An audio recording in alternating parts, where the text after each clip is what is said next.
Hello दोस्तों, study the best में आप सभी का स्वागत है। आज स्टार्ट कर रहे हैं क्लास 10th में चैप्टर फर्स्ट, रियल नंबर यानी कि वास्तविक संख्या। इस चैप्टर की 2 या 3 क्लास होगी। ये पहली क्लास है और मेरे यूट्यूब चैनल की भी पहली क्लास है। इस क्लास में आपको एक्सरसाइज 1.1 कंप्लीट कराई जाएगी। इस एक्सरसाइज में किस प्रकार के क्वेश्चन आएंगे, इसमें क्वेश्चन आएंगे यानी कि कुछ संख्याओं के प्राइम फैक्टर करना यानी कि अभाज्य गुणनखंड करना, उसके बाद उनका एचएफ और एलसीएम निकालना, और इसमें एक फॉर्मूला लगेगा, पहली संख्या गुणा दूसरी संख्या बराबर एचएफ गुणा एलसीएम। तो एक्सरसाइज स्टार्ट करने से पहले सबसे पहले इसका यानी कि बेसिक कॉन्सेप्ट समझेंगे, फिर यानी कि उसके बाद यानी कि एक्सरसाइज पे चलेंगे।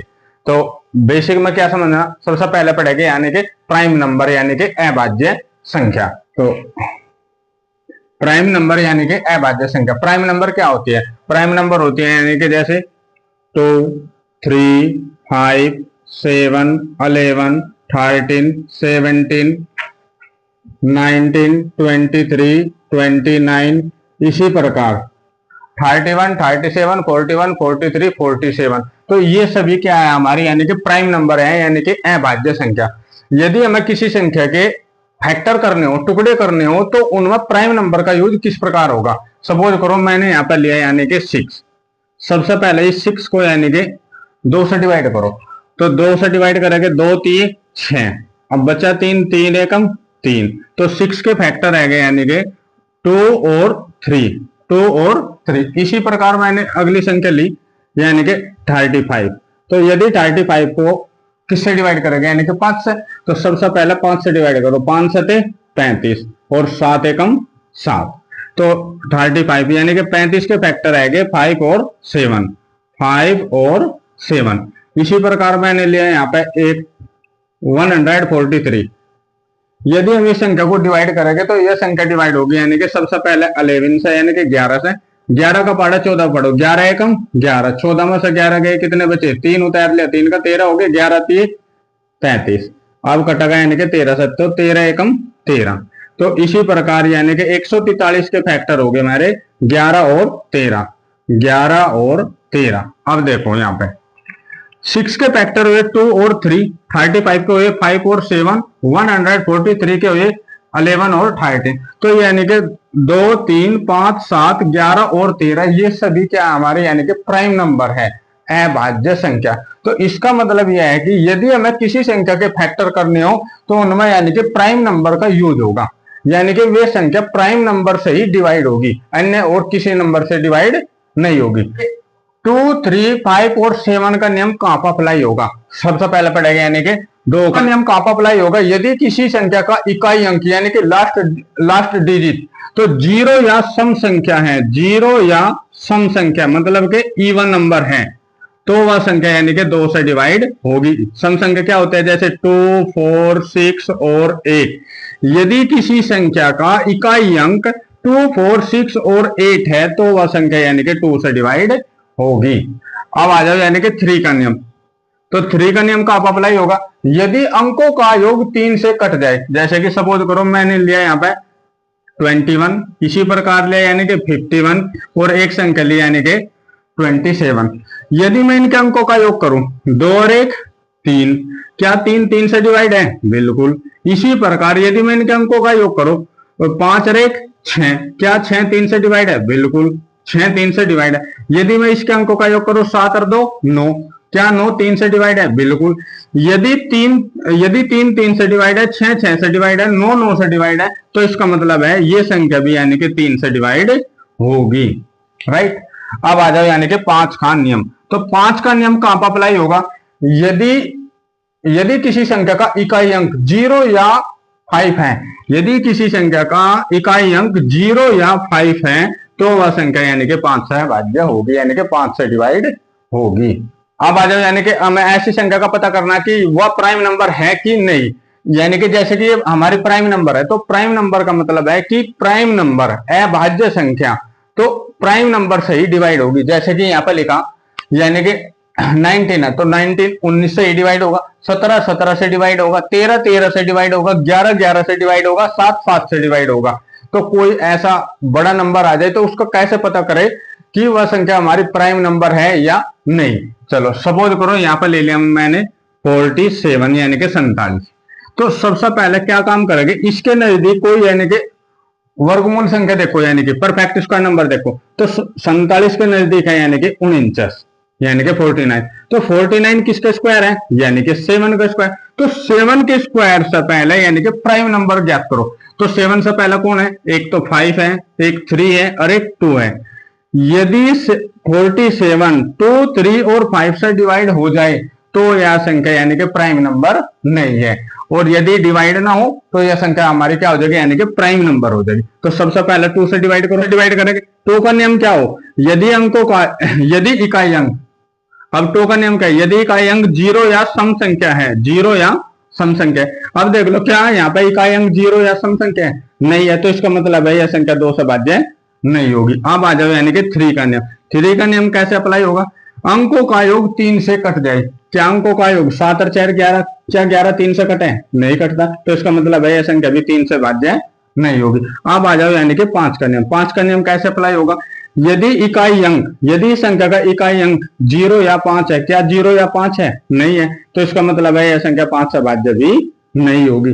अब जब यह संख्या 2 3 और 5 से भाज्य नहीं है तो इसका मतलब है यह संख्या हमारी क्या है, प्राइम नंबर है। और यदि प्राइम नंबर है तो प्राइम नंबर स्वयं से ही भाज्य होगी, राइट, यानी कि 47 यानी कि 47 से ही डिवाइड होगा। इसी प्रकार जैसे कि कोई संख्या यहाँ पर बच जाए यानी कि 23 है तो 23 से ही भाज्य होगी। इसी प्रकार 17 है यानी कि 17 से ही भाज्य होगी, राइट। तो प्राइम नंबर हमारी प्राइम नंबर से ही भाज्य होगी यानी कि स्वयं से ही डिवाइड होगी। और चलते हैं यानी कि एक्सरसाइज 1.1 का पहला सवाल। पहले सवाल में दिया हमें निम्नलिखित संख्याओं को अभाज्य गुणनखंडों के गुणनफल के रूप में व्यक्त कीजिए। इसमें यानी कि हमें 5 क्वेश्चन दिए। तो पहला क्वेश्चन दिया हमें यानी कि 140, दूसरा दिया यानी कि 153, तीसरा दिया 3825, चौथा दिया 5005 और पांचवा दिया 7429। तो हमें इन सभी के क्या करने हैं यानी कि प्राइम फैक्टर यानी कि अभाज्य गुणनखंड। तो क्वेश्चन नंबर 1 का पहला सवाल यानी कि फर्स्ट सवाल, क्वेश्चन नंबर 1 का यानी कि पहला, तो इसमें दिया यानी कि हमें 140। तो सबसे पहले 140 के प्राइम फैक्टर कर लगे। तो यहां लिख लगे 140। अब देखो यदि मैं 140 का इकाई अंक देखूं तो इसका इकाई अंक क्या है, 0। यदि किसी संख्या का इकाई अंक 0 या सम संख्या होगा यानी कि इवन नंबर होगा, जैसे 2 4 6 और 8 होगा, तो वह संख्या यानी कि किससे डिवाइड होगी, यानी कि 2 से भाज्य होगी। चलो तो सबसे पहले से 2 से डिवाइड करो। 2 का पाड़ा 14 पढ़ो, 2 सते 14, 0 की 0, फिर 2 से डिवाइड करो। अब 2 का पाड़ा 7 का पढ़ो, 2 तिये 6, 7 में से 6 गए कितने बचे, 1 उतार ली, 0 10 होगा। अब 2 का पाड़ा 10 का पढ़ो, 2 पंजे 10। अब जो यहाँ पर 35 है, अब ये तो 5 से भाज्य होगी, तो सबसे पहला 5 से डिवाइड करो। तो 5 सते 35, अब 7 कटेगा यानी कि 7 से, 7 एकम 7। तो 140 के प्राइम फैक्टर है मेरे यानी कि 2 2 5 और 7। तो यहां पर लिख लगे 2 × 2 × 5 × 7। तो 2 कितने बार है यानी कि 2 बार, तो यहां पर हो जाएगा 2 की पावर 2 × 5 × 7। तो यही हमारे क्या हो जाएंगे, राइट आंसर हो जाएंगे। तो 140 के प्राइम फैक्टर हो गए हमारे 2 की पावर 2 × 5 × 7, राइट। तो क्वेश्चन नंबर 1 का सेकंड सवाल दिया मैं यानी कि 156। तो सबसे पहले 156 को इस प्रकार लिख लेंगे। तो 156 में सबसे पहले ये देखो इसका इकाई अंक क्या है यानी कि इवन नंबर यानी कि सम संख्या। अब तो यह संख्या किससे डिवाइड होगी यानी कि 2 से। अब 2 का पाड़ा 15 पढ़ो, 2 सते 14, 15 में से 14 गए कितने बचे यानी कि 1 उतार लगे यानी कि 6 का 16 हो गए। अब 2 का पाड़ा यानी कि 16 पढ़ो, 2 × 16, 78 बार डिवाइड होगी, फिर 2 से डिवाइड करो। 2 का पाड़ा 7 का पड़ेगा, 2 तिये 6, 7 में से 6 गए कितने बचे, 1 उतार ले, 8 का 18 हो गए। अब 2 का पाड़ा 18 पढ़ो, 2 9 18 यानी कि 39 बार। अब 39 तो 3 से ही डिवाइड होगी यानी कि सबसे पहले 3 का पाड़ा 3 को पढ़ो, 3 एकम 3, 3 3 9, कितना होगा यानी कि 13। यानी कि 13 क्या है, प्राइम नंबर है। तो प्राइम नंबर तो यानी कि प्राइम नंबर से ही डिवाइड होगी यानी कि स्वयं से डिवाइड होगी। तो 13 एकम 13। तो 156 के प्राइम फैक्टर है यानी कि 2 2 3 और 13। तो यहां पर लिख लगे 156 बराबर यानी कि 2 × 2 × 3 × 13। अब देखो यहाँ पे 2 कितने बार है यानी कि 2 बार। तो यहां पर लिख लगे 2 की पावर 2 × 3 × 13। तो 156 के प्राइम फैक्टर है 2 की पावर 2 गुणा 3 गुणा 13। तो यही हमारे क्या हो जाएंगे, राइट आंसर है इसके। चलो, तो क्वेश्चन नंबर 1 का यानी कि तीसरा सवाल दिया हमें 3825। तो सबसे पहले 3825 को इस प्रकार लिख लगे। तो सबसे पहले कोशिश करेंगे कि यह संख्या यानी कि 3 से डिवाइड हो जाए, यानी कि 3 से भाज्य हो जाए। तो सबसे पहले 3 से डिवाइड करो। 3 का पाड़ा 3 को पढ़ेगे 3 एकम 3, अब पढ़ेगे 8 पे। 3 दूनी 6, 8 में से 6 गए कितने बचे 2, उतार लगे यानी कि 2 का 22 होगा। अब 3 का पाड़ा 22 को पढ़ो, 3 सते 21, तो 22 में से 21 गए कितने बचे 1, उतार ले यानी कि 5, यानी कि कितना होगा 15। अब 3 का पाड़ा 15 पढ़ो, 3 बजे 15 यानी कि 5 बार। अब फिर यानी कि इस संख्या को 3 से डिवाइड करके देखेंगे। 3 का पाड़ा 12 पढ़ो, 3 चौक 12। अब 3 का पाड़ा 7 को पढ़ो, 3 दूनी 6, 7 में से 6 गए कितने बचे 1, उतार लिया 5 का 15 हो गए। अब 3 का पाड़ा 15 पढ़ो, 3 पंजे 15। अब यह संख्या डिवाइड होगी यानी कि 5 से। तो सबसे पहले 5 का पाड़ा 42 को पढ़ो, 5 अठे 40, 42 में से 40 गए कितने बचे 2, उतार लगे कितना 5 का 25 होगा। 5 का पाड़ा 25 को पढ़ो, 5 पंजे 25। फिर इस संख्या को 5 से डिवाइड करो। तो 5 का पाड़ा 8 को पढ़ो, 5 एकम 5, 8 में से 5 गए कितने बचे 3, उतार लगे 5 का 35 होगा। 5 का पाड़ा 35 को पढ़ लो, 5 सते 35, यहाँ पर बचा यानी कि 17 यानी कि 17। तो 17 से ही डिवाइड होगी, 17 एकम 17।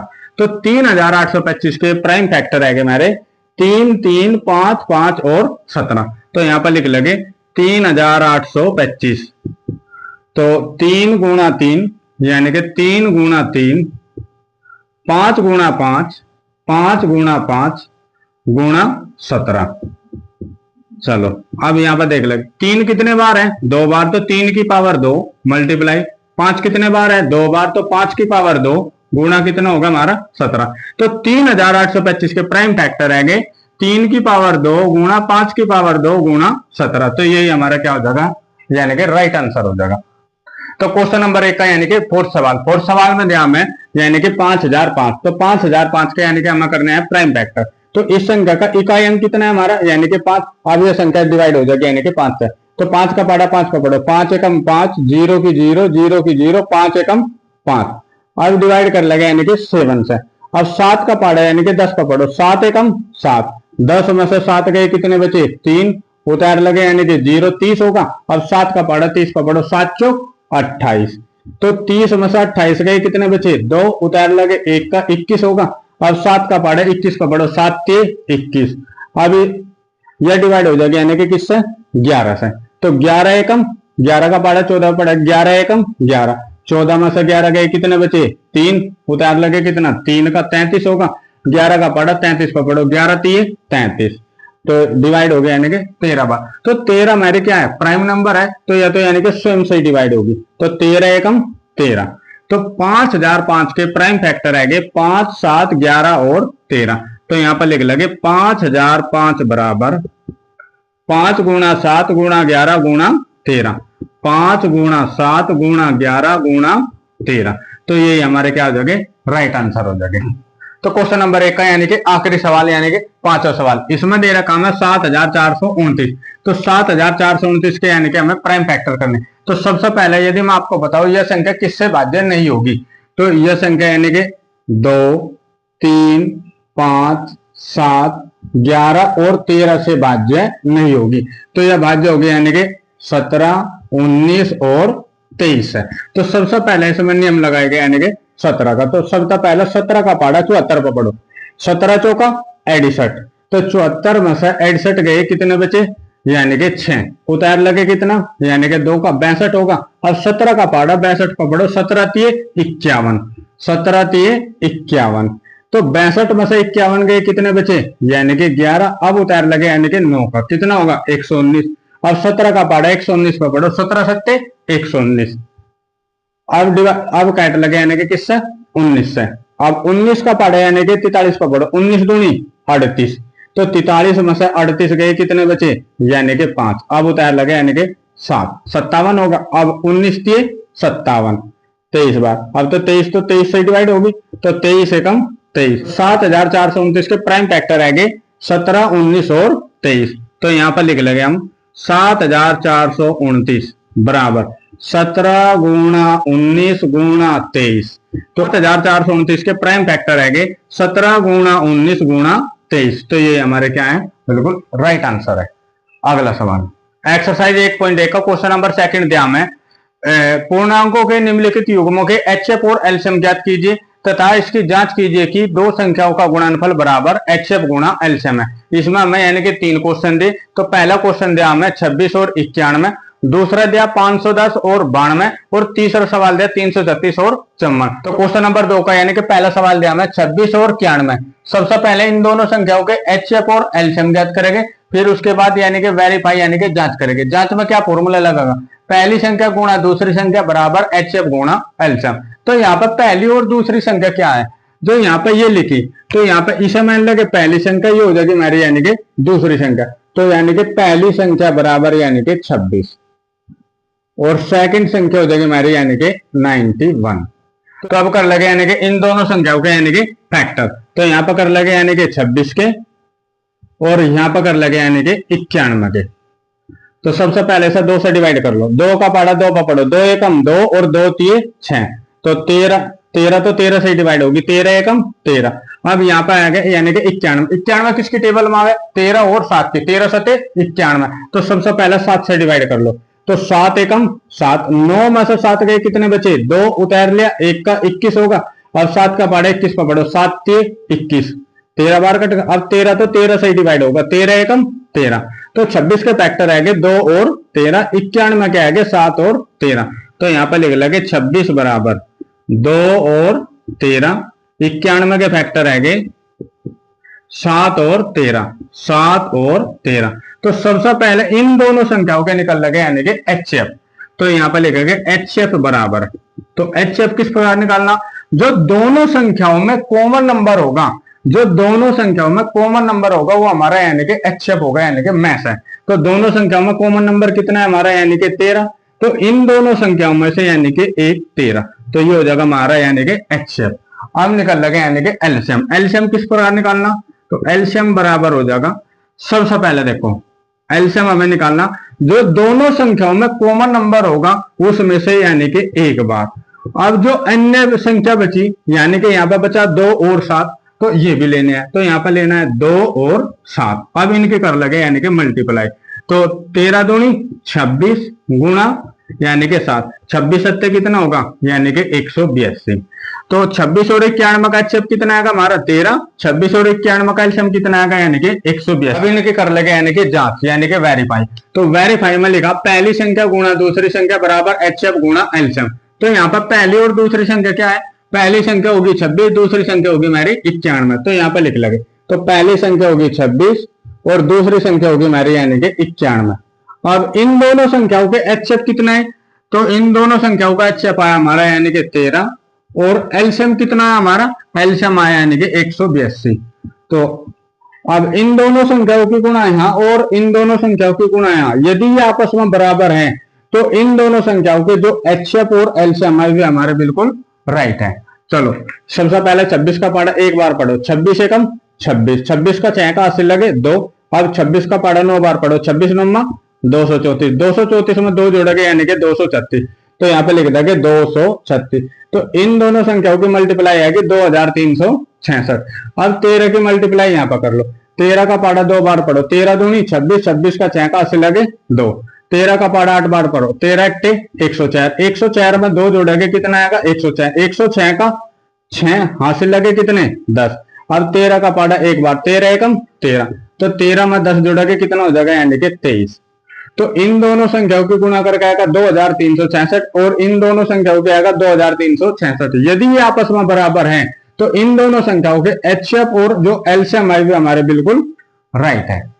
अगला सवाल, चलो तो क्वेश्चन नंबर 2 का सेकंड सवाल दिया मैं 510 और 92। सबसे पहले इन दोनों संख्याओं के एचएफ और एलसीएम फाइंड करेंगे, उसके बाद यानी कि वेरीफाई यानी कि जांच। वेरीफाई में फॉर्मूला लगेगा पहली संख्या गुणा दूसरी संख्या बराबर एचएफ गुणा एलसीएम। तो यहाँ पर पहली और दूसरी संख्या क्या है, तो ये हो जाएगी हमारी पहली संख्या और ये हो जाएगी हमारी दूसरी संख्या। तो यहाँ पर मान लगे पहली संख्या बराबर यानी कि 510 और दूसरी संख्या हो जाएगी हमारी यानी कि 92। तो अब कर लो इन दोनों संख्याओं के यानी कि फैक्टर। तो यहाँ पर कर लगे यानी कि 510 के और यहाँ पर कर लगे यानी कि 92 के। तो यहाँ पर 510 का सबसे पहले इसका इकाई अंक कितना है 0, तो सबसे पहले से 2 से डिवाइड कर लो। अब 2 का पाड़ा 5 पे पढ़ो, 2 दूनी 4, 5 में से 4 गए कितने बचे, 1 उतार ले कितना 1 का 11 होगा। अब 2 का पाड़ा 11 पढ़ो, 2 पंजे 10, तो 11 में से 10 गए 1 उतार ली 0, 10 होगा। अब 2 का पाड़ा 10 पे फिर पढ़ो, 2 पंजे 10। अब इनके अंकों का योग कर लो, 5 और 5 10 और 2 12, तो ये संख्या डिवाइड हो जाएगी यानी कि 3 से। अब 3 का पाड़ा 25 पे पढ़ो, 3 अटे 24, 25 में से 24 गए कितने बचे, यानी कि 1 उतार लगे 5 का 15 होगा। अब 3 का पाड़ा 15 पढ़ो, 3 पे 15, अब इसे डिवाइड कर लो यानी कि 5 से। तो 5 का पाड़ा 8 पे पड़ेगा, 5 कम 5, 8 में से 5 गए कितने बचे, 3 उतार लगे 5 का 35 होगा। 5 का पाड़ा 35 पे पढ़ो, 5 सते 35, फिर कर लो यानी कि 17 से, 17 एकम 17। तो 510 के फैक्टर है 2, 3, 5 और 17। अब कर लगे यानी कि 92 के। तो सबसे पहले से 2 से डिवाइड कर लो, 2 का पाड़ा 9 पर पड़ेगा, 2 चौक 8, 9 में से 8 गए कितने बचे, 1 उतार ले कितना 2 का 12 होगा। अब 2 का पाड़ा 12 पढ़ो, 2 छिका 12, फिर 2 से डिवाइड कर लो, 2 दूनी 4, 2 3 6। अब यह संख्या डिवाइड हो जाएगी यानी कि 23 है। तो 23 एकम 23, तो यहाँ पर 23 एकम 23, तो 92 के फैक्टर है 2, 2 और 23। तो यहाँ पर लिख लगे 510 बराबर, तो 510 के फैक्टर आए 2, 3, 5 और 17, तो 2, 3, 5 और 17। तो इसी प्रकार 92 के फैक्टर है 2, 2 और 23, तो यहाँ लिख लगे 92 बराबर 2 गुणा 2 गुणा 23। तो सबसे पहले इन दोनों संख्याओं के निकालने हमें यानी कि एचसीएफ यानी कि मैस है। तो सबसे मैस है किस प्रकार निकल लगे, जो दोनों संख्याओं में कॉमन नंबर होगा वो हमारा यानी कि मैसा होगा यानी कि एचसीएफ होगा। तो दोनों संख्याओं में कॉमन नंबर कितना है हमारा यानी कि 2। अब 2 के अलावा अन्य कोई कॉमन नंबर नहीं है, तो जो कॉमन नंबर होगा उसमें से यानी कि 1, 2, तो इन दोनों संख्याओं का जो मैस आया वो हमारा आएगा यानी कि 2। अब ले लो यानी कि एलसीएम, तो एलसीएम बराबर हो जाएगा, एलसीएम किस प्रकार निकल लगे, जो दोनों संख्याओं में कॉमन नंबर होगा उसमें से यानी कि एक बार, और जो अन्य संख्या बची उन्हें भी यानी कि हर एक बार लिख लगे। तो सबसे पहले लिख लगे यहाँ पर 2, फिर यानी कि 3, फिर 5, 17 और 23, 5 गुणा 17 गुणा 23। अब इनकी कर लगे यानी कि मल्टीप्लाई, तो 2 दूनी 4, 4 3 12, 12 पंजे 60, तो यहाँ पर आ जाएगा 60 गुणा यानी कि 17 गुणा आ जाएगा यहाँ पर यानी कि 23। अब 17 का पाड़ा 6 बार पढ़ लो, 17 चिक्का 102, यहाँ पर 0 है तो इसका इकाई अंक 0, तो यहाँ पर हो जाएगा हमारा 23। तो 0 है तो सबसे पहला 0 रख दो। अब 23 का पाड़ा 2 बार पढ़ो, तो 23 दूनी 40, तो 40 आ जाएगा यहाँ तक। अब 23 एकम 23, तो इन दोनों संख्याओं का एलसीएम आ जाएगा हमारा 23,460। अब कर लगे यानी कि जांच, तो जांच में क्या काम करेंगे, पहली संख्या हमारी क्या है 510, दूसरी संख्या क्या है 92, तो यहाँ पर लिख लेंगे पहली संख्या होगी हमारी 510, दूसरी संख्या होगी हमारी 92। अब इन दोनों संख्याओं के एचएफ और एलसीएम यहाँ पर लिख लो। एचएफ क्या है हमारा, तो एचएफ आया हमारा यानी कि 2, और एलसीएम कितना है हमारा 23,460, तो यहाँ पे आएगा 23,460। अब इन दोनों संख्याओं की मल्टीप्लाई है, इन दोनों संख्याओं की मल्टीप्लाई यहाँ। चलो अब 2 की गुणा यहाँ पर कर लो, 2 की 0 में गुणा करेंगे 0, 2 छिका 12, 12 का 2 का हासिल 1, 2 चौक 8, 8 1 9, और 2 3 6, और 2 दूनी 4। तो इन दोनों संख्याओं की गुणा करके आएगा यानी कि 40,920। यदि मैं इन दोनों संख्याओं की गुणा करूं तो इनका भी आ जाएगा 40,920। यदि इनकी गुणा आपस में बराबर हैं तो इन दोनों संख्याओं के जो एचएफ और एलसीएम आए हुए हमारे क्या बिल्कुल राइट है। तो क्वेश्चन नंबर 2 का आखिरी सवाल यानी कि तीसरा सवाल, इसमें दे रखा 336 और संबंध, इन संख्याओं के एचएफ और एलसीएम ज्ञात करने, फिर यानी कि वेरीफाई यानी कि जांच करनी। तो सबसे पहले इसे मान लगे यहाँ पर पहली संख्या, तो पहली संख्या हमारी कितनी होगी यानी कि 336, और दूसरी संख्या हो जाएगी हमारी यानी कि 54। तो सबसे पहले इन दोनों संख्याओं के कर लगे यहाँ पर फैक्टर, तो यहाँ पर लिख लगे यानी कि 336, तो यहाँ पर 336 के फैक्टर, और यहाँ पर किसके कर लगे यानी कि 54 के। तो सबसे पहले देखो 336 का इकाई अंक कितना है यानी कि सम संख्या, तो सबसे पहले 2 से डिवाइड कर लो। अब 2 का पाड़ा 3 पर पढ़ो, 2 एकम 2, 3 में से 2 गए कितने बचे, 1 उतार लिया 3 का 13 होगा। अब 2 का पाड़ा 13 पढ़ो, 2 छिका 12, तो 13 में से 12 गए कितने बचे, 1 उतार लिया 6 का 16 होगा। अब 2 का पाड़ा 16 पढ़ो, 2 अटे 16, अब फिर कर लो यानी कि 2 से, 2 अटे 16 और 2 चौक 8, फिर 2 से डिवाइड हो जाएगी, दो चौक 8 और 2 दूनी 4, फिर 2 से डिवाइड कर लो, 2 दूनी 4, 2 एकम 2। अब जो 21 है किसकी टेबल में आएगी, 3 और 7, 3 सते 21 और 7 के 21। तो सबसे पहले कर लो यानी कि 3 सते 21, फिर डिवाइड हो जाएगी यानी कि 7 से, 7 एकम 7। इसी प्रकार फैक्टर कर लेगा यानी कि 54 के। तो सबसे पहले ऐसा कर लो यानी कि 2 से डिवाइड, 2 का पढ़ा 5 पर पढ़ो, 2 दूनी 4, 5 में से 4 गए, कितने बचे, 1 उतार लिया, 4 का 14 होगा, 2 सते 14, 27 बार। फिर अब इसे डिवाइड करो 3 से, तो 3 27, फिर 3 से, 3 दिए 9, और फिर 3 से 3 एकम 3। तो यहाँ पर लिख लगे 336 बराबर। तो 336 के फैक्टर क्या है हमारे, 2 2 2 2 3 और 7। तो 2 कितने बार है, 1 2 3 4। तो यहाँ पर लिख लगे 2 गुणा 2 गुणा 2 गुणा 2 गुणा 3 गुणा 7 गुणा 3 गुणा 7। अब लिख लो यानी कि 54। तो 54 के फैक्टर है हमारे 2 3 3 और 3। तो ये जगह 2 गुणा 3 कितने बार है, 3 बार। तो 3 गुणा 3 गुणा 3। और सबसे पहले निकालना हमें यानी कि इनका एचसीएफ यानी कि मैस है। तो मैस है क्या होगा, जो दोनों संख्याओं में कॉमन नंबर होगा वो हमारा यानी कि एचसीएफ होगा। तो दोनों संख्याओं में कॉमन नंबर क्या है, यहाँ पर ये 2 है तो एक कॉमन नंबर होगा यहाँ पर हमारा 2। अब यहाँ पर 3 है तो यहाँ भी कितना है, 3। तो इन दोनों संख्याओं में से एक कॉमन नंबर होगा हमारा 3।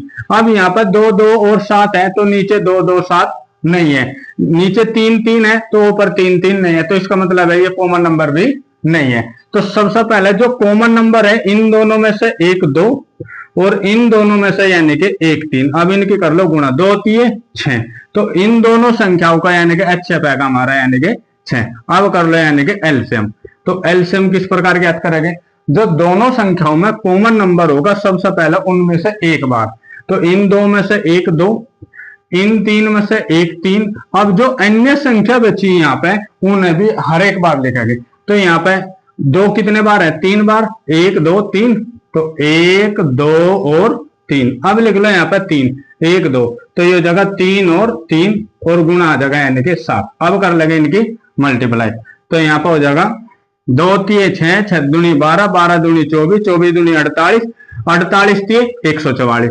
तो ये हो जाएगा 144। अब इन दोनों की गुणा कर लो, तो 3 सते 21। अब 21 की गुणा 144 में कर लो, 21 चौक 84 84 का 4 का हासिल लगे 8, 21 चौक 84 84 में 8 जोड़े 92 92 का 2 का हासिल लगे 9, 21 से कम 21 21 में 9 जोड़े कितना होगा 30। तो इन दोनों संख्याओं का एलसीएम आएगा 3024।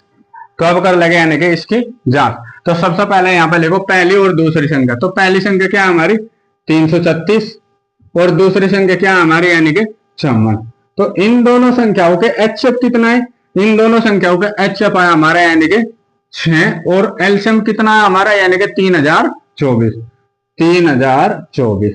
तो इन दोनों संख्याओं की गुणा यहाँ और इन दोनों संख्याओं की गुणा यहाँ। तो यहाँ पर सबसे पहले 6 की गुणा यहाँ पर कर लो, 6 चौक 24 24 का 4 का हासिल लगे 2 6 दूनी 12 12 में 2 जोड़े 14। तो 14 आ जाएगा यहाँ तक। अब 6 का पारा 3 बार 6 18। तो 3024 में 6 की गुणा करें तो 18144 आएगा। यदि मैं इन दोनों संख्याओं को गुणा करूं तो इन दोनों संख्याओं की गुणा भी आ जाएगी 18144। यदि इन दोनों संख्याओं की गुणा बराबर है तो इन दोनों संख्याओं के एचसीएफ और जो एलसीएम भी हमारे बिल्कुल क्या है, राइट है। तो अगला सवाल दे रखा है यानी कि क्वेश्चन नंबर 3। इसमें दे रखा अभाज्य गुणनखंड विधि द्वारा निम्नलिखित पूर्णांकों के एचसीएफ और एलसीएम ज्ञात कीजिए। इसमें मैं यानी कि 3 सवाल दे। पहला सवाल दिया हमें 12 15 और 21। सेकंड सवाल दिया हमें यानी कि 17 23 और 29। और तीसरा सवाल दिया हमें 8 9 और 25। तो इन तीनों सवाल में यानी कि हमें क्या ज्ञात करना, एचसीएफ और एलसीएम फाइंड ज्ञात करना। तो क्वेश्चन नंबर 3 का पहला सवाल दिया 12 15 और 21। इन तीनों संख्याओं के एचसीएफ और एलसीएम ज्ञात करने। तो सबसे पहले इन तीनों संख्याओं के कर लगे यहाँ पे यानी कि फैक्टर। तो सबसे पहले कर लगे यानी 12 के और यहाँ पर कर लगे यानी कि 15 के और फिर कर लगे यहाँ पे यानी कि 21 के। तो सबसे पहले 12 के कर ले। सबसे पहले काट लो 2 सा 2 छिका 12, फिर 2 सा काट लो 2 3 6, फिर 3 सा काट लो 3 एकम 3। इसी प्रकार 15। तो पहला काट लगे 3 से 3 पंजे 15, फिर 5 से काट लगे 5 एकम 5। पहला काट ले 21 को कर लगे यानी कि 3 से 21 और 7 एकम 7। तो यहाँ पे लिख लगे यानी कि 12। तो 12 के फैक्टर आएंगे 2 2 और 3। तो यहाँ लिख लगे 2 गुणा 2 गुणा 3। तो 15 के फैक्टर आएंगे 3 और 5। तो यहाँ पर लिख लगे 15 के फैक्टर आएंगे 3 और 5, 3 गुणा 5। इसी प्रकार 21 के फैक्टर आएंगे 3 और 7, तो यहाँ पर लिख लगे 21 बराबर 3 गुणा 7, 3 गुणा 7। तो सबसे पहले इन तीनों संख्याओं को कर लगे यानी कि एचसीएफ। तो एचसीएफ हमें किस प्रकार निकालना, जो तीनों संख्याओं में कॉमन नंबर होगा वो हमारा यानी कि एचसीएफ होगा, यानी कि मैसा होगा। अब तीनों संख्याओं में कॉमन नंबर क्या है, यहाँ पे ये 3, ये 3, ये 3, तो इन तीनों संख्याओं में कॉमन नंबर होगा हमारा 3। तो इन तीनों में से यानी कि एक ले लगे यानी कि 3, तो ये हो जाएगा हमारा यानी कि एचसीएफ। अब ज्ञात कर लगे यानी कि एलसीएम। तो एलसीएम किस प्रकार ज्ञात करेंगे, तो जो सबसे पहले जो तीनों संख्याओं में कॉमन नंबर है उसमें से एक बार, इन तीनों में से यानी कि 1 3। अब जो यहाँ पे अन्य नंबर बचे यानी कि अन्य संख्या बची उन्हें भी यानी कि हर एक बार ले लोगे। तो 2 2 5 और 7, तो यहाँ पे लिखा कि 2 गुणा 2 गुणा 5 गुणा 7 गुणा 5 गुणा 7। अब कर लगे इनके आपस में गुणा। तो 3 दूनी 6, 6 दूनी 12, 12 पंजे 60, तो 60 गुणा कितना बच गया यहाँ पे 7। अब 7 का पार्ट 6 बार पढ़ो, 7 चौंग 42 और यहाँ पर लग जाएगी 0। तो इनका एलसीएम आ जाएगा यानी कि 420, 420। तो 12 15 और 21 का एचसीएफ आएगा हमारा 3, 12 15 और 21 का एलसीएम आ गया यानी कि 420, राइट। नंबर तीसरे का सेकंड सवाल दिया हमें 17 23 और 29 इन तीनों संख्याओं के एचसीएफ और एलसीएम ज्ञात करने। तो सबसे पहला करेंगे यानी कि इन तीनों संख्याओं के फैक्टर। तो यहां पर कर लगे यानी कि 17 के, यहां पर कर लगे यानी कि 23 के और यहां पर कर लगे यानी कि 29 के। यदि मैं इन तीनों संख्या को बताऊं, ये तीनों की तीनों संख्या यानी कि हमारी प्राइम नंबर, और प्राइम नंबर यानी कि स्वयं से ही डिवाइड होती है। तो प्राइम नंबर किससे डिवाइड होगी यानी कि स्वयं से। तो 17 किससे डिवाइड होगा यानी कि 17 से, तो 17 एकम 17। इसी प्रकार 23 एकम 23, इसी प्रकार 29 एकम 29। तो यहाँ पर लिख लगे 17 के फैक्टर आएंगे 17 और 1, 17 गुणा 1। अब ये 1 कहां से आया अभी बता रहा मैं। तो यहाँ पे लिखा कि 23 के फैक्टर, तो 23 के फैक्टर आएंगे 23 और 1, 23 और 1। इसी प्रकार 29 बराबर यानी कि 29 और 1। देखो ये तीनों संख्या हमारे यानी कि प्राइम नंबर। प्राइम नंबर के हमेशा 2 फैक्टर हो गए, या तो स्वयं संख्या या फिर होगी यानी कि 1। तो इसी प्रकार इन तीनों संख्याओं में इसलिए 1 आया।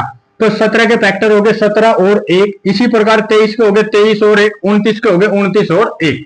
तो इनके केवल 2 फैक्टर हो यानी कि स्वयं या फिर यानी कि 1। तो सबसे पहले निकल लगे यानी कि इनका एचसीएफ। तो एचसीएफ बराबर हो जाएगा जो तीनों संख्याओं में कॉमन होगा वो हमारा यानी कि एचसीएफ होगा। और तीनों संख्याओं में कॉमन नंबर क्या है यानी कि 1। यदि मैं आपको एक चीज और बताऊं, प्राइम नंबर का यदि मैसा होगा वो हमेशा यानी कि 1 होगा। तो ये तीनों संख्या क्या है हमारी प्राइम नंबर है, तो इनका एचसीएफ हो जाएगा यानी कि 1। अब आ जाएगा यानी कि एलसीएम। तो एलसीएम ज्ञात करेंगे। सबसे पहले जो कॉमन नंबर क्या है यानी कि 1, उसमें से एक बार, और जो बिना कॉमन के भी है यहाँ पर 17 गुणा 23 गुणा 29। अब इन सभी की कर लगे यानी कि गुणा। तो इन सभी की गुणा आ जाएगा हमारा 11,339। इन तीनों संख्याओं का एचसीएफ कितना आएगा यानी कि 1, और एलसीएम आएगा हमारा 11,339। प्राइम नंबर का एचसीएफ और एलसीएम ज्ञात करना हो तो एचसीएफ तो हमेशा होगा यानी कि 1, और एलसीएम क्या होगा, जितनी वे संख्याएं होगी उनकी आपस में मल्टीप्लाई कर लो। जैसे कि यहाँ पर 17 23 और 29 इन सभी की गुणा करेंगे, जो भी गुणा आएगा वही हमारा इनका एलसीएम हो जाएगा, राइट। तो क्वेश्चन नंबर तीसरे का लास्ट सवाल दिया हमें 8 9 और 25 इन तीनों संख्याओं के एचसीएफ और एलसीएम ज्ञात करने। तो सबसे पहले हम इन तीनों संख्याओं के कर लगे यहाँ पर फैक्टर। तो यहाँ पर कर लगे यानी कि 8 के, यहाँ पर कर लगे यानी कि 9 के, और यहाँ पर कर लगे यानी कि 25 के। सबसे पहले 8 2 से काट लो, 2 चौक 8, फिर 2 से काट लो, 2 दूनी 4, फिर 2 से काट लो, 2 एकम 2। अब 9 कट जाएगा यानी कि 3 से, तो 3 दिए 9, फिर काट लो 3 से, तो 3 एकम 3। अब आ जाओ 25, 25 कट जाएगा यानी कि 5 से, तो 5 पंजे 25, फिर काट लो 5 से, 5 एकम 5। तो यहाँ पे लिख लगे 8 के फैक्टर। 8 के फैक्टर आएंगे 2 2 और 2, तो यहाँ लिख लगे 2 गुणा 2 गुणा 2। इसी प्रकार 9 के फैक्टर 3 और 3, तो 9 बराबर आ जाएगा हमारा 3 गुणा 3। इसी प्रकार 25, 25 के फैक्टर आएंगे 5 और 5, तो यहाँ पर लिख लगे 25 बराबर 5 गुणा 5। अब इन तीनों संख्याओं का निकाल लगे एचसीएफ और एलसीएम। सबसे पहले निकल लगे यानी कि एचसीएफ। एचसीएफ किस प्रकार निकालना, सबसे पहले देख लगे इन तीनों संख्याओं में कॉमन नंबर क्या है। इन तीनों संख्याओं में कोई भी कॉमन नंबर नहीं है। यदि किसी संख्या का कोई कॉमन नंबर नहीं है तो उसका हमेशा हमेशा होगा यानी कि 1। तो इसका एचसीएफ कितना है यानी कि 1। अब निकाल लगे यानी कि एलसीएम। एलसीएम किस प्रकार निकल लगे, जो बिना कॉमन की संख्या बची इन सब की कर लगे मल्टीप्लाई। तो यहां पर कर लगे 2 गुणा 2 गुणा 2, 3 गुणा 3, 5 और 5। तो 3 गुणा 3, 5 गुणा 5, 5 गुणा 5, इन सब की कर लो मल्टीप्लाई। तो मल्टीप्लाई 5 पंजे 25, 25 दूनी 50, 50 दूनी 100, 100 दूनी 200। तो इनकी गुणा आएगी हमारी कितनी 200। अब इनकी कर लो 3 दिए 9, तो 9 दूनी 18, तो ये हो जाएगा हमारा कितना 1800। तो इन तीनों संख्याओं का एलसीएम आएगा हमारा 1800। अगला सवाल है यानी कि क्वेश्चन नंबर 4, एचसीएफ 306,657 बराबर 9 दिया है, एलसीएम 306,657 ज्ञात कीजिए। तो क्वेश्चन नंबर 4 में दिया हमें एचसीएफ 306,657 बराबर 9, एलसीएम 306,657 बराबर ज्ञात कीजिए। अब यहाँ पे जो ये दो संख्या दी, इन दोनों संख्याओं का एचसीएफ हमारा है यानी कि 9, इन दोनों संख्याओं का एलसीएम करना है यानी कि हमें ज्ञात। तो यहाँ पे ये हो जाएगी हमारी पहली संख्या, ये हो जाएगी यानी कि दूसरी संख्या। तो पहली संख्या बराबर हो जाएगा हमारा 306 और दूसरी संख्या बराबर आ जाएगा यानी कि 657। तो यहाँ लिख लगे 657। इन दोनों संख्याओं का एचसीएफ कितना दिया हमें 9, तो एचसीएफ बराबर हो जाएगा यानी कि 9। ज्ञात क्या करना हमें यानी कि एलसीएम। तो एलसीएम करना हमें ज्ञात। तो क्वेश्चन नंबर 2 में हमने एक फॉर्मूला पढ़ा था कि पहली संख्या गुणा दूसरी संख्या बराबर एचसीएफ गुणा एलसीएम। तो यहाँ पे इसका यूज हो जाएगा। तो यहाँ पर लिखेंगे पहली संख्या गुणा दूसरी संख्या बराबर एचसीएफ गुणा एलसीएम। तो यहाँ पे इनकी वैल्यू पुट कर देंगे। तो पहली संख्या कितनी है 306 गुणा दूसरी संख्या क्या है 657 बराबर इनका एचसीएफ कितना दिया हमें 9 और एलसीएम क्या करना हमें यानी कि ज्ञात। अब जो 9 गुणा में है कहाँ जाएगा भाग में यानी कि डिवाइड में। तो ये हो जाएगा 306 गुणा 657 डिवाइड बाई यानी कि 9 बराबर हो जाएगा यानी कि एलसीएम। अब 9 से ये दोनों संख्या कटा है तो 9 से डिवाइड कर लगे यानी कि 657 को। अब 2 कितने बार कट गया यानी कि 73 बार। अब 306 के और 73 के कर लेंगे गुणा। तो यहाँ लिख लगे 306 गुणा 73 बराबर आ जाएगा यानी कि एलसीएम। यदि इन दोनों संख्याओं की गुणा करेंगे तो इन दोनों संख्याओं की गुणा आ जाएगा 22,338। तो ये हो जाएगा हमारा यानी कि एलसीएम। ये हमारा यानी कि राइट आंसर है। तो अगला सवाल है यानी कि क्वेश्चन नंबर 5, इसमें दिया हमें जांच कीजिए कि क्या किसी प्राकृत संख्या n के लिए संख्या 6 की पावर n अंक शून्य पर समाप्त हो सकते हैं।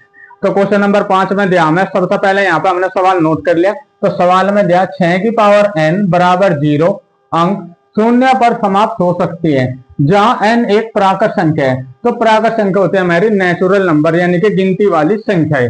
तो n बराबर होगा यानी कि 1 2 3 4 5 6 7 एंड सो ऑन अनंत तक।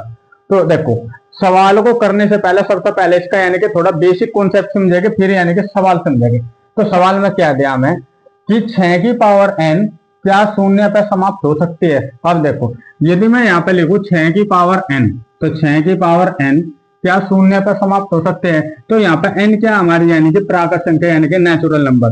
यदि मैं n का मान 6 की पावर n का मान यानी कि 1 2 3 4 ले तो 6 की पावर 1, इसी प्रकार 6 की पावर 2 और इसी प्रकार 6 की पावर 3।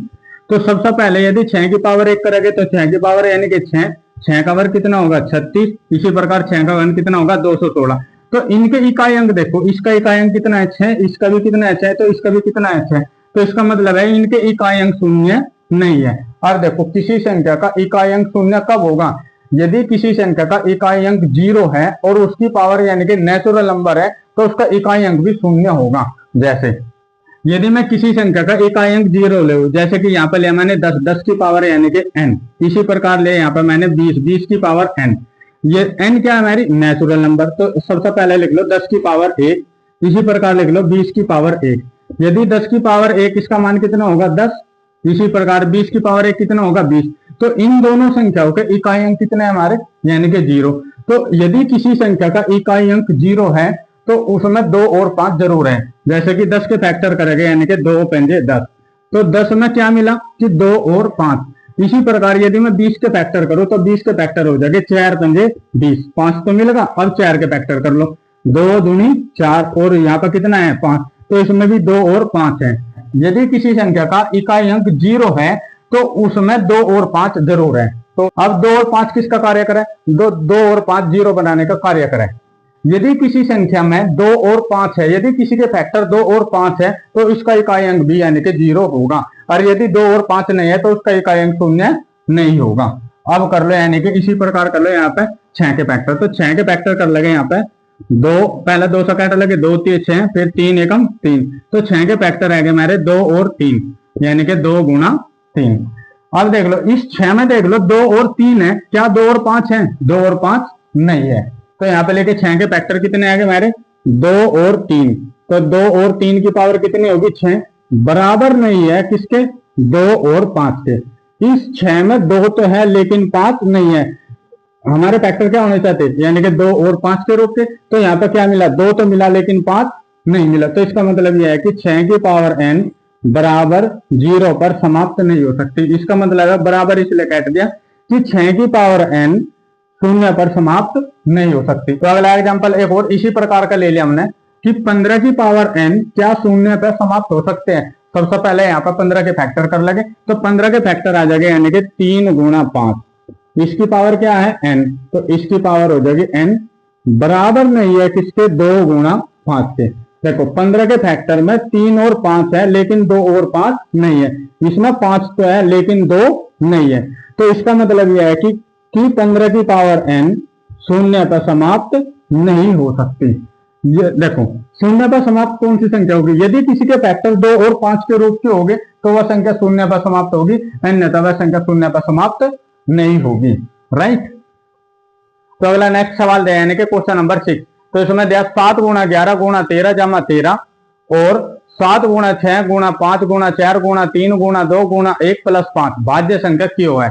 तो सबसे पहले क्वेश्चन नंबर 6 में इसमें यानी कि हम इसके 2 सवाल मानने लगे। क्वेश्चन नंबर 2 में हमें 2 सवाल दे, तो पहला सवाल दिया हमें 7 गुणा 11 गुणा 13 जमा 13 और दूसरा सवाल दिया 7 गुणा 6 गुणा 5 गुणा 4 गुणा 3 गुणा 2 गुणा 1 प्लस 5 भाज्य संख्या क्यों है। सबसे पहले यदि मैं आपको भाज्य संख्या के बारे में बताऊं, भाज्य संख्या होती है यानी कि कंपोजिट नंबर, यानी कि ऐसी संख्या जिसके फैक्टर 3 या 3 से अधिक हो। तो सबसे पहला करेंगे यहाँ पे पहला सवाल। इस पहले सवाल में यदि मैं आपसे पूछूं यानी कि इसमें कॉमन नंबर क्या है, देखो कॉमन नंबर किस प्रकार छाटा।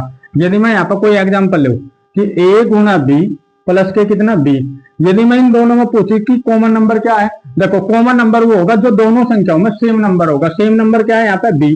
तो यहाँ पर कॉमन नंबर क्या होगा? b, और जो कॉमन होगा वही भाग देगा। तो b से b कटा क्या बचा? a, बीच में किसका साइन है? प्लस का। b को b से भाग दिया, कितना है? यानी कि 1। ठीक इसी प्रकार तो इस संख्या में कॉमन नंबर कितना होगा हमारा? यानी कि 13।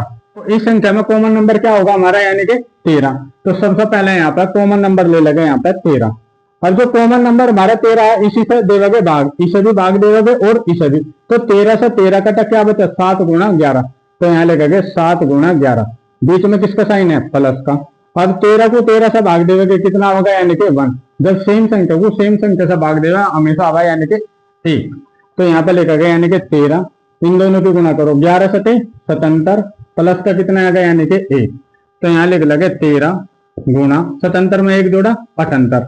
अब इन दोनों को कर लो मल्टीप्लाई, तो 13 104, 104 का 4 हासिल लगे 10, 13 सते 91, 91 में 10 जोड़ा के हो जाएगा यानी कि 101। तो इन दोनों संख्याओं की गुणा करके आएगा हमारा 1014। अब इसे लिखेगा यहाँ पे उपरोक्त संख्या, इन दोनों संख्याओं की गुणा करके आएगा हमारा यानी कि 1014। तो 1014 को लिख लगे यहाँ पर उपरोक्त संख्या। उपरोक्त संख्या का मतलब है यानी कि 1014। तो हमें बताना है कि 1014 यानी कि किस किस से भाज्य है। तो सबसे पहले देखो इसका इकाई अंक यानी कि सम संख्या यानी कि 2 से भाज्य है। अब इसके अंकों का योग करो, 4 और 1 5 और 1 6, अंकों का योग 6 है तो 3 से भी भाज्य है। इसी प्रकार जो संख्या 2 व 3 से भाज्य है तो इसका मतलब है 6 से भी भाज्य है। अब यदि इन दोनों संख्याओं की मल्टीप्लाई 1014 है तो यह 13 और 78 से भी भाज्य है। तो 13 और 78, तो यानी कि 1014 के फैक्टर आएंगे 2 3 6 13 और 78। इसका मतलब है कि 1014 यानी कि भाज्य संख्या है, यानी कि कंपोजिट नंबर है। तो यहाँ लिख देंगे अतः यह संख्या भाज्य संख्या है। तो अगले सवाल को मान लेंगे क्वेश्चन नंबर 6 का सेकंड सवाल। इसमें दे रखा 7 6 5 4 3 2 1 प्लस 5। सबसे पहले इसमें देख लेंगे यानी कि कॉमन नंबर क्या है? यानी कि 5, तो इसमें कॉमन नंबर होगा यानी कि हमारा यानी कि 5, और जो कॉमन नंबर होगा उसे से भाग देगा, तो 5 से 5 कटा क्या बचा, यानी कि 7 गुणा 6 गुणा 4 गुणा 3 गुणा 2 गुणा 1 गुणा 4 गुणा 3 गुणा 2 गुणा 1, बीच में किसका साइन है, प्लस का, तो 5 को 5 से भाग देगा कितना होगा, यानी कि 1। तो यहाँ लिख लगे 5 इंटू, अब इनके कर लगे यहाँ पर गुणा, 1 दूनी 2 2 3 6 6 चौक 24 24 छिका 144, तो ये जगह 7 गुणा 144 प्लस में कितना है, यानी कि 1। अब यहाँ पे लिख लगे 5 इंटू 7 की गुणा 144 में कर लो, 7 चौक 28 28 का 8 का हासिल लगे 2, 7 चौक 28 28 और 2 30 30 की 0 हासिल लगे 3, 7 एकम 7 और 3 10, तो इन दोनों को गुणा करके आएगा 1008 प्लस के कितना है, यानी कि 1। अब यहाँ पे लिख लगे 5 इंटू 1008 में 1 जोड़ लो, कितना हो जाएगा 1009। अब इनके कर लगे आपस में गुणा, तो पनम 45, तो 45 यहां तक आ जाएगा। अब 5 की गुणा 10 बार पढ़ लो या 10 की गुणा 5 बार, 10 पंजे 50, तो इन दोनों की गुणा करके आएगा हमारा 5045। इसे लिख लगे यहाँ पे उपरोक्त संख्या, उपरोक्त संख्या, उपरोक्त संख्या का मतलब है कि यही यह वाली संख्या यानी कि, तो उपरोक्त संख्या हर एक संख्या यानी कि 1 से डिवाइड हो गए। अब यह 1 से डिवाइड हो गया तो इन दोनों की मल्टीप्लाई है कितनी, 5045, तो यह संख्या 5 और 1009 से भी भाज्य होगी, तो इसका मतलब है 5 और 1009 और स्वयं से भी हर एक संख्या डिवाइड हो गए, तो ये हो जाएगा 5045 से क्या है, भाज्य है। अतः यह एक भाज्य संख्या है, अतः यह एक भाज्य संख्या है। जिसके 3 या 3 से अधिक फैक्टर हो गए तो वह संख्या यानी कि भाज्य संख्या होगी। तो एक्सरसाइज 1.1 का लास्ट सवाल दिया हमें, क्वेश्चन नंबर यानी कि 7। तो इसमें दिया हमें किसी खेल के मैदान के चारों ओर एक वर्ताकार पथ है, इस मैदान का एक चक्कर लगाने के लिए सोनिया को 18 मिनट लगते हैं, जबकि इसी मैदान का एक चक्कर लगाने के लिए रवि को 12 मिनट लगते हैं। मान लीजिए कि वे दोनों एक ही स्थान और एक ही समय पर चलना प्रारंभ करके और एक ही दिशा में चलते हैं, तो कितने समय बाद वे पुनः प्रारंभिक स्थान पर मिलेंगे। तो क्वेश्चन नंबर 7 में दिया कि सोनिया लगावे 18 मिनट में चक्कर और रवि लगावे यानी कि 12 मिनट में चक्कर, यानी कि एक वर्ताकार पथ है, ये एक हमारा एक वर्ताकार पथ होगा, यानी कि एक ट्रैक होगा, दोनों यहाँ पे यानी कि इसी स्थान पर खड़े, यहाँ पे सोनिया नाम की लड़की भी यहाँ पे है और रवि नाम का लड़का भी यहाँ पे है। यदि वे दोनों एक ही स्थान, एक ही समय और एक ही दिशा में चलना प्रारंभ करें तो कितने समय बाद वे पुनः प्रारंभिक स्थान पर मिलेंगे। तो सबसे पहले हम क्या काम करेंगे, इन दोनों संख्याओं के यानी कि फैक्टर कर लेंगे और फैक्टर करने के बाद में यानी कि फिर निकाल लेंगे इनका एलसीएम। तो सबसे पहला कर लो यानी कि 18 के फैक्टर, तो 18 के फैक्टर यहाँ पे हो जाएंगे, तो यहाँ पर कर लगे यानी कि 12 के फैक्टर। तो सबसे पहले 18 को 2 से काट लगे, 2 9 18, फिर 3 से काट लगे 3 3 9, फिर 3 से काट लगे 3 एकम 3। इसी प्रकार अब काट लो 12 को 2 से काट लो, 2 छिका 12, फिर 2 से काट लो 2 3 6, फिर 3 एकम 3, तो यहाँ पर आ जाएगा 18 बराबर 2 3 3, यानी कि 2 गुणा 3 गुणा 3। इसी प्रकार 12 बराबर, तो 12 के फैक्टर है मेरे 2 2 और 3, तो 2 गुणा 2 गुणा 3। तो हमें निकालना है इन दोनों संख्याओं का यानी कि एलसीएम। एलसीएम देखो, जो सबसे पहले तो कॉमन नंबर है यहाँ पर, ये 2 कॉमन है, इसमें से एक 2 आएगा, ये दोनों कॉमन है, इन दोनों में से एक 3 आएगा। अब जो बिना कॉमन के हैं 2 और 3 ये भी लेने हैं, यानी कि 2 और 3, अब इनके कर लो यानी कि मल्टीप्लाई, तो 2 3 6 36 18 18 दूनी 36, तो इन दोनों इन सभी की गुणा आएगी यानी कि 36, तो यहाँ पर आएगा यानी कि 36 मिनट। तो इसका मतलब है कि वे दोनों 36 मिनट बाद प्रारंभिक स्थान पर मिलेंगे। तो 36 मिनट का मतलब है कि जो सोनिया नाम की लड़की है वह एक चक्कर 18 मिनट में लगावे, तो 36 मिनट में कितना लगाएगी, यानी कि 2 18 दूनी 36। इसी प्रकार रवि एक चक्कर कितने मिनट में लगावे, यानी कि 12 मिनट में, और 36 मिनट में कितने लगाएगा, यानी कि 3 12 3 36। तो इसका मतलब है सोनिया नाम की लड़की लगावा 2 चक्कर और रवि नाम का लड़का लगावा यानी कि 3 चक्कर, राइट। तो इसका राइट आंसर हो जाएगा हमारा यानी कि 36 मिनट की 36 मिनट बाद वे पुनः प्रारंभिक स्थान पर मिलेंगे। यदि वीडियो पसंद आई हो तो हमारे चैनल को लाइक शेयर और सब्सक्राइब जरूर करें। जय हिंद, जय भारत।